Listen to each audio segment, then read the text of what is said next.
Hello, my name is Anna. I'm a medical doctor and a rheumatologist fellow in Denmark. In this 2025 RheumaVision video, I will share how you can easily classify calcium pyrophosphate crystal deposition disease using a rapid 4-step flowchart. But first, I'd like you to meet John.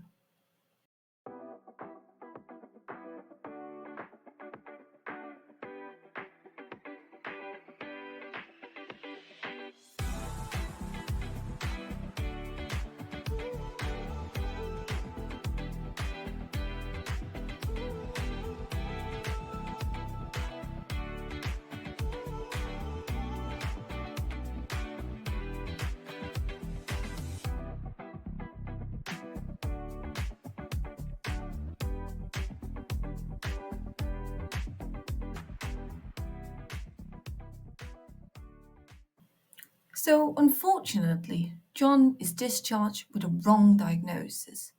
But the doctor on call in the emergency room that night was not alone in being confused. Calcium crystals was not discovered until 1962, and given the similarity with gout, the clinical presentation was initially called pseudo-gout. Joint forces from the American College of Rheumatology and the European Alliance of Association for Rheumatology have now published the 2023 CPPD classification criteria, which was published in Annals of Rheumatic Diseases. The classification criteria is not to be confused with the diagnostic criteria, which are often more heterogeneous. So we'll now go through the rapid 4-step flowchart to identify people with CPPD disease and discriminate them from people who does not have CPPD disease. The entry criterion, which is the first step, is identifying people who have joint pain, swelling or tenderness. If this is not present, you do not have CPPD. If this is present, you move on to the second step in the flowchart. Secondly, we want to assess whether the symptoms are likely explained by any other condition. If this is the case, then the patient does not have CPPD disease. If this is not the case, we move on to assessment number 3. If the patient has crowded-dense syndrome or calcium pyrophosphate crystals in the synovial fluid, well, then the patient has CPPD. If not, we move on to the 4th step of the flowchart, which is a scoring system. If the patient has 56 points or below, the patient does not have CPPD disease. But having above this score, well, then the patient has CPPD. So I guess by now you're wondering, does John have CPPD?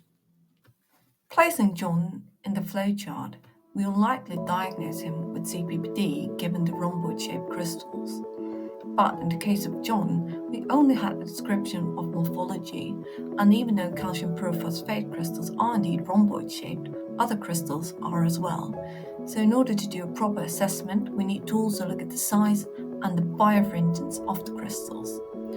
Calcium pyrophosphate crystals are 1 to 20 micrometers, and while this is difficult eyeballing, what we often do is identifying red blood cells in the synovial fluid, which we know to have a diameter of 7 micrometers.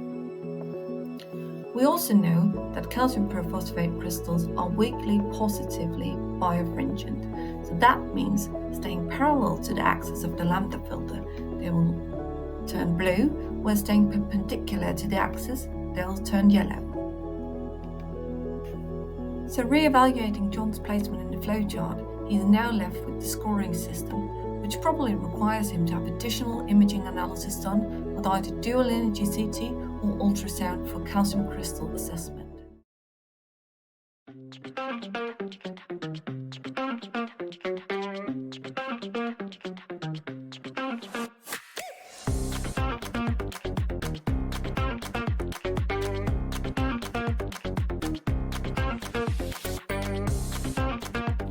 So remember, you can classify people as having calcium pyrophosphate crystal deposition disease using a 4-step flowchart, which is available in the Open Access Classification Criteria paper.